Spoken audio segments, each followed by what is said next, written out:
sekalian dimuliakan Allah, materinya butuh setiap hari untuk kita ini mendengarkan kajian-kajian, pengetahuan, informasi sebagai camat.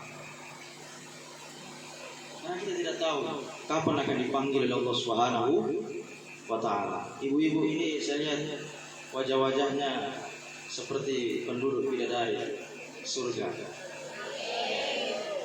Sepertinya. Teman-teman, jangan lupa tonton terus sampai selesai. Dadah. Bye-bye. Marilah kita mendengarkan tausiah ceramah agama yang insya Allah akan disampaikan oleh beliau Bapak Kiai Muhammad Zainal Abidin MPD, pengasuh Pondok Pesantren pesantren modern ya Datuk Sulaiman Putra. Kepada Bapak Kiai disilakan.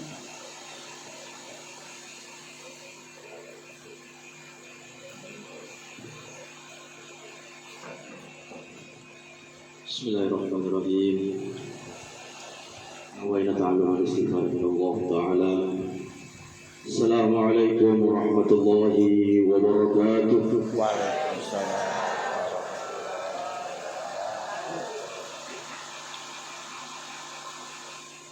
Alhamdulillahilladzi ja'alana minal muslimin al-kamilin wa ja'alana minal muslimin al-muttaqin.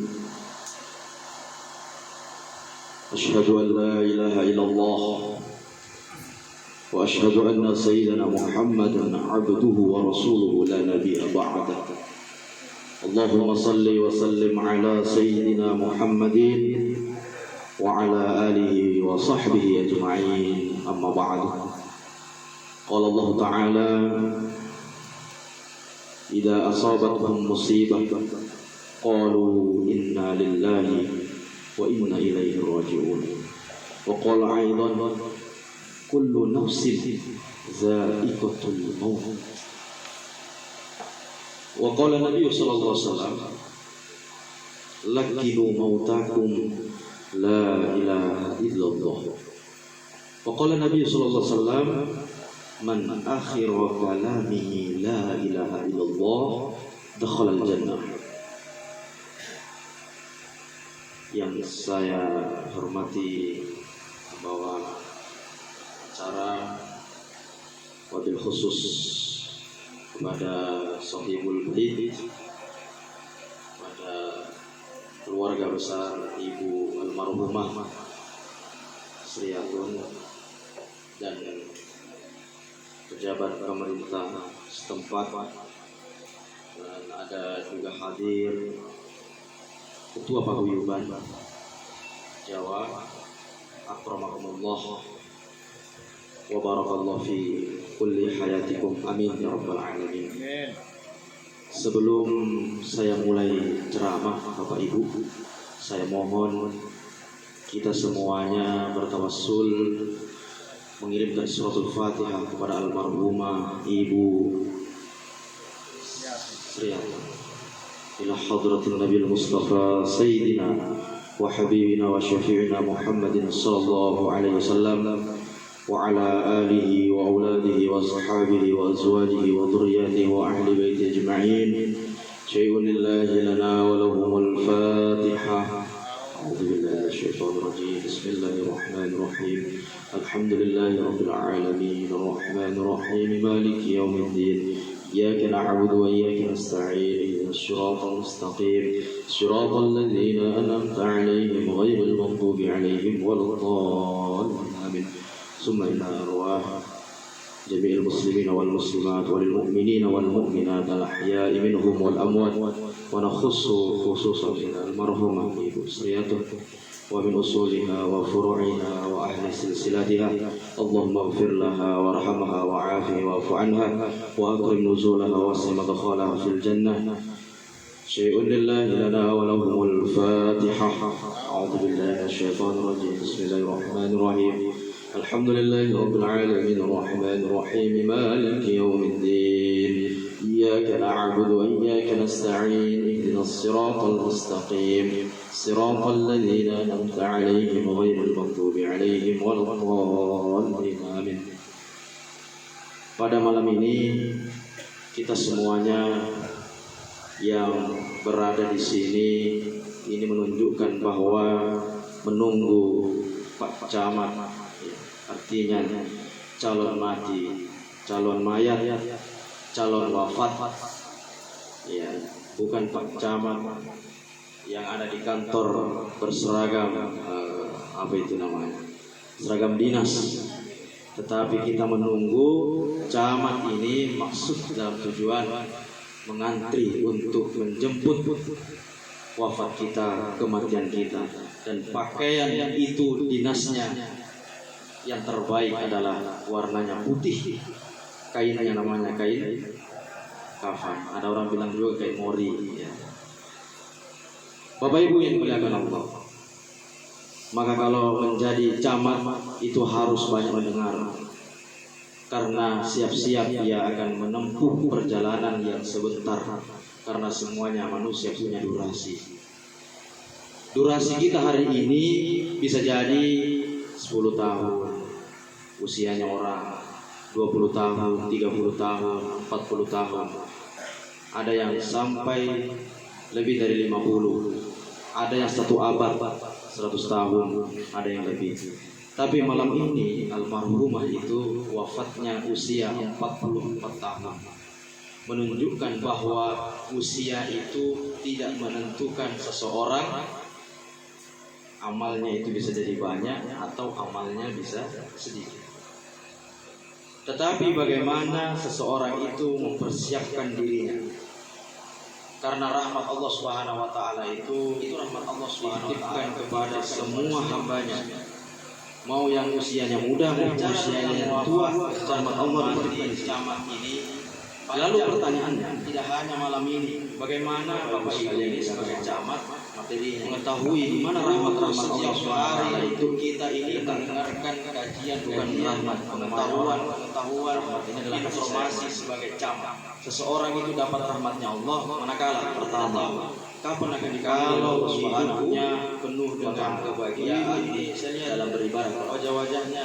Yang kedua, kalau selalu hatinya sambung pada Allah. Yang ketiga, kalau wafatnya dalam keadaan husnul. Kalau Bapak ini sepertinya menjadi raja di satu mahliga istana dalam surga Allah, yang istrinya itu lebih dari 1. Sepertinya, ya, baru sepertinya. Untuk memastikan itu, maka semuanya harus masuk dulu dalam liang lahat, baru diproses di alam kubur, diproses lagi di barzakh, diproses lagi di yaumul mizan, diproses yaumul hisab, diproses siratal mustaqim, baru diberikan pilihan oleh Allah Subhanahu wa taala melalui amalan-amalan. Begitu panjang proses ini, maka tidak ada yang mengetahui apakah saya atau Bapak Ibu sekalian yang duluan mengetuk pintu surganya Allah Subhanahu wa taala. Sekarang saya membuka satu persatu.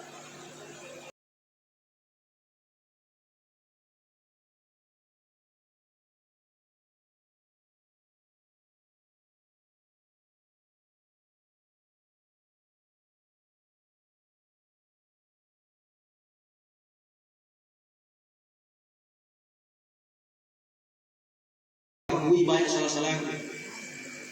Nah, itu calon camat itu yang betul. Selalu ingat nikmatnya Allah, selalu mengingat kesalahan-kesalahannya begitu banyak. Jadi kalau calon camat tidak siap untuk mengingat-ingat nikmat Allah dan juga dosa-dosanya, maka jangan mengatakan dirinya camat yang sukses.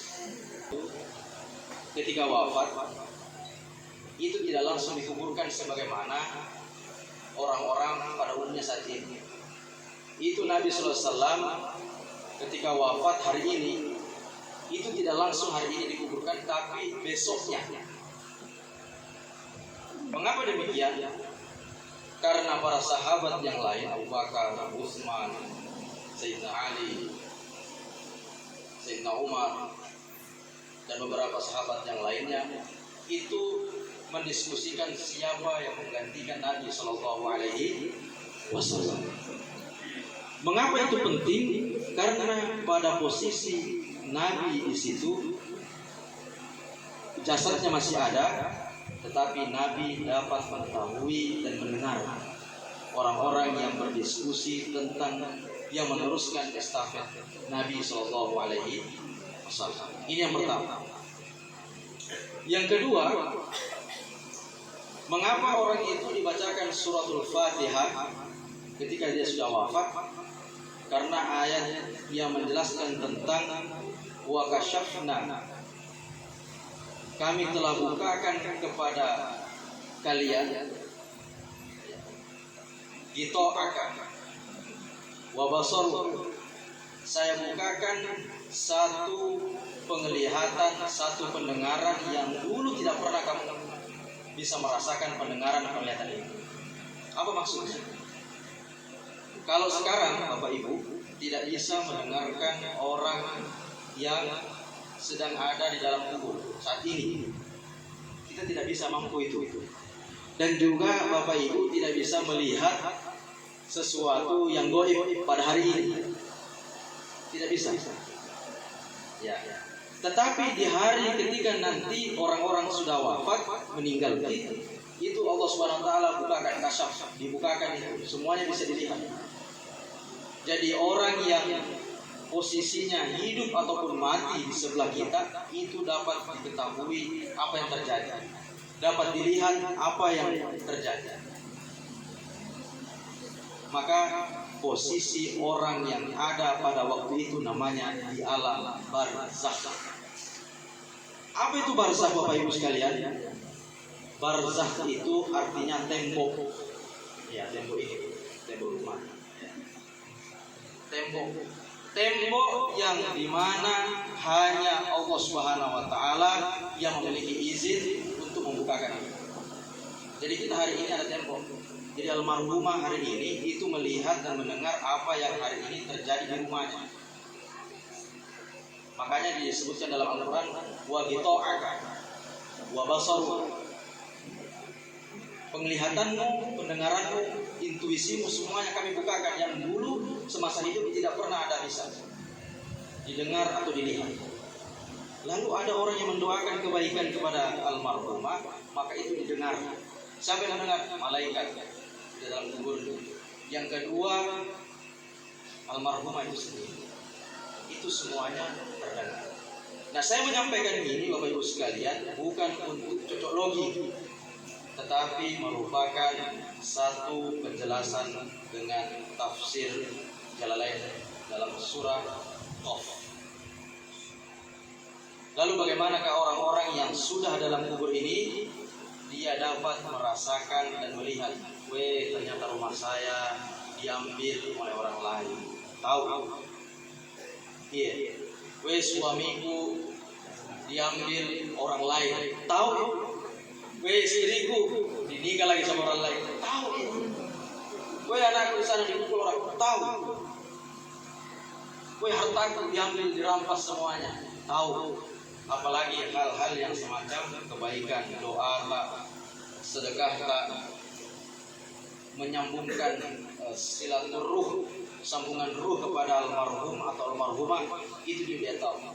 Kenapa? Karena dimensi kita dengan orang-orang yang telah wafat itu sudah berbeda di mata Allah Subhanahu Wa Taala. Santri saya tadi bilang dalam mengaji tadi itu mengatakan Allah Subhanahu Wa Taala berfirman, bal ahya indallah, yaitu artinya mereka itu sesungguhnya wafat, tapi tunggu dulu, dia hidup di sisi Allah Subhanahu Wa Taala. Nabi SAW wafat, ya jasadnya di Raudhah, tetapi ruhnya ada bersama kita hari ini. Dan begitu semua orang yang telah wafat sampai waktu detik ini.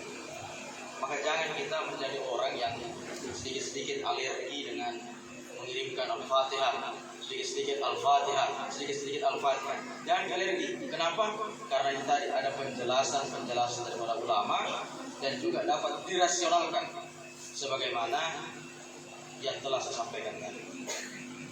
Terus yang selanjutnya ada satu bentuk penjelasan dari Nabi SAW tentang orang yang merasakan siksaan di dalam kubur dikarenakan perbuatannya dulu.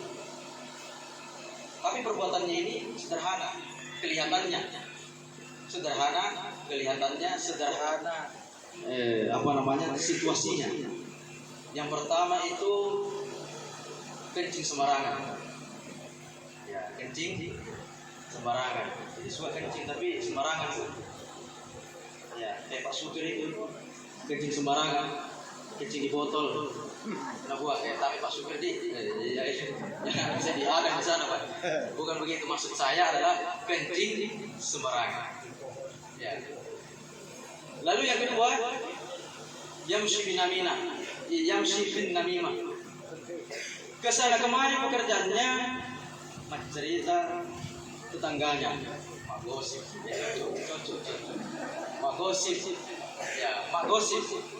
bukan ibu-ibu ini, ya, sepertinya, ya, tidak tahu kalau faktanya. Lalu Nabi SAW katakan kepada sahabat-sahabatnya, wahai sahabat-sahabat sekalian, malaikat Jibril itu sampaikan ke saya bahwa Nabi di depan itu ada tanaman kurma yang banyak, kebun-kebun itu di situ ada orang dikuburkan. Oh ya, kenapa? Itu tadi kencing sembarangan. Yang kedua, yamshi bin namimah. Terus Nabi SAW itu mendengar informasi yang semacam itu, lalu Nabi SAW ke sana dan disuruhlah sahabatnya yang bernama Sayyidina Umar. Sayyidina Umar tolong ambilkan kurma yang masih basah, potong, belah dua. Itu apa nanti? Ya sudah kerja dulu. Kerja, diambilkan. Nabi SAW taruh di kuburan yang satunya, di atasnya, kemudian yang satunya lagi. Jadi yang pertama orang yang suka kencing sembarangan, yang kedua suka mencerita, makosip. Ditaruh di atas dua-duanya. Baru Nabi SAW mendoakan, la'alla yukhaffif adabahuma. Ya Allah, semoga dengan adanya dua adanya kelopak kurma yang masih basah ini membantu doa selama dia basah sampai dia keringnya di kelopak kurma untuk diringankan azabnya penduduk atau ahli kubur yang ada dalam guanya. Itu Nabi SAW dapat info dari malaikat Jibril alaihissalam. Nah, kalau kita hari ini ya memiliki satu kebiasaan kencing sembarangan atau magosip tetangganya, nah segera memang kita banyak-banyak membaca istighfar. Karena itu adalah calon camat itu selalu yang mengakui kesalahannya. Karena calon camat itu selalu memiliki satu muhasabah diri yang begitu cepat. Saya salah ini orang. Wah, saya tadi kayaknya ini kaster tadi itu caranya. Tadi itu ya, saya singgung itu masalah utangnya, padahal di depan orang banyak, tidak bagus toh sih. Jadi langsung dia mengatakan dalam dirinya salah. Maka itulah sifat Nabi SAW di dalam Sayyidul Istighfar. Allahumma anta rabbi, lanjutkan dulu.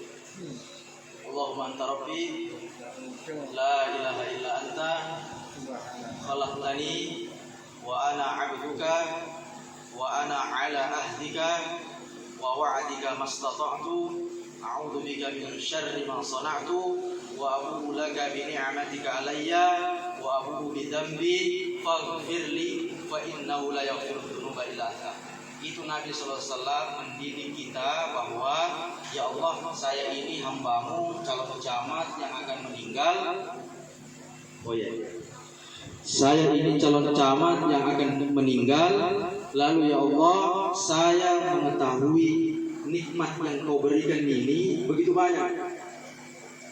Lalu ya Allah, saya juga mengakui banyak salah-salahku. Nah, itu calon camat itu yang betul. Selalu ingat nikmatnya Allah, selalu mengingat kesalahan-kesalahannya begitu banyak.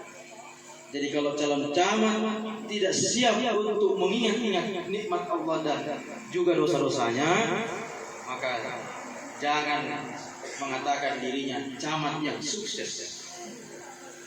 Tapi jadikanlah namanya calon yang gagal total. Iya. Kenapa gagal total? Iya, camat itu harus memiliki beberapa kompetensi. Ada yang mau calon camat Pak Lurah? Iya. Atau mau ibu-ibu duluan supaya bisa menjadi bidadari surga? Atau bapak-bapak yang mau duluan sudah? Saya siap. Oh, silakan bikin saya duluan. Kita duluan, saya belum belakangan. Belum siap saya. Bapak Ibu dimuliakan Allah Subhanahu wa taala. Lalu berbicara lagi tentang camat ini begitu menarik.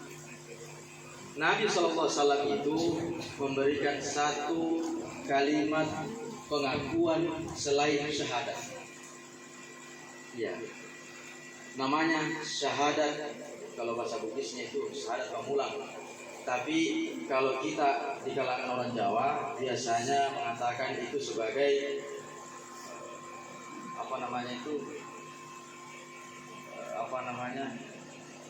duri pengingat nguri prorat supe Pak pesuwi kan yang Jawa mana nguri itu namanya kalau dalam bahasa Bugis pamula, kalau dalam bahasa Jawa nguri mengingat-ingat. Raditu billahi rabban wa bil islami dinan wa bi Muhammadin nabiyya dan seterusnya. Itu adalah syahadat setelah asyhadu alla ilaha illallah wa asyhadu anna muhammadar rasulullah. Ini yang harus selalu kita baca sebanyak 7 kali. Kenapa 7? Anggota tubuh ketika sujud itu 7. Ini apa namanya? Jidat, 2 telapak tangan, baru lutut, baru di bawahnya lagi kaki 2. Ya, baru hidungnya juga. Baru ketika orang tawaf itu juga berputarnya sebanyak 7 kali. Saya juga belum.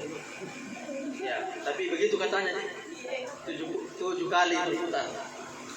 Itu dibaca setelah sholat. Jadi kita setiap hari itu bisa jadi mohon maaf, ada pemikiran kita yang lepas kontrol dari Allah Subhanahu wa taala. Hati kita itu ada yang kadang lepas kontrol dari Allah Subhanahu wa taala, lepas kontrol dari Nabi Muhammad SAW, lepas kontrol dari agama Islam. Apa itu lepas kontrol?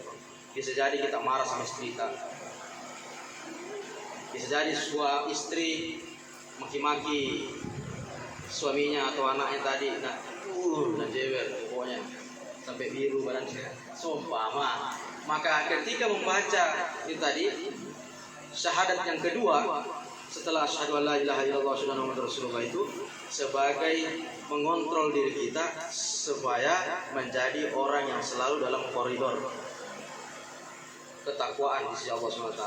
Istilah kerennya itu on the track. Ya. Ini sore track. On the track itu sesuai dengan jalurnya. Maka dibaca raditu billahi rabba wa bil islami dina wa bi Muhammadin nabiyya wa rasul. Ya, itu dibaca. Ya Allah, saya ridho Islam Engkau sebagai Tuhanku, Islam sebagai agamaku, Nabi dan Rasul Muhammad itu sebagai Nabi dan Rasul yang terakhir bagi saya. Jadi itu dibaca untuk tadi menguatkan diri kita itu agar on the track pada posisinya. Jadi camat itu harus on the track. On the track, tidak boleh dia belok kiri, belok kanan, atau dia berputar. Jadi berputar tidak sampai. Jadi tidak ada husnul khotimahnya.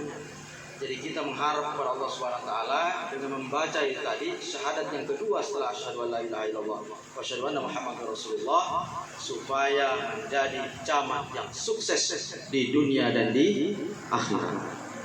Amin ya rabbal alamin.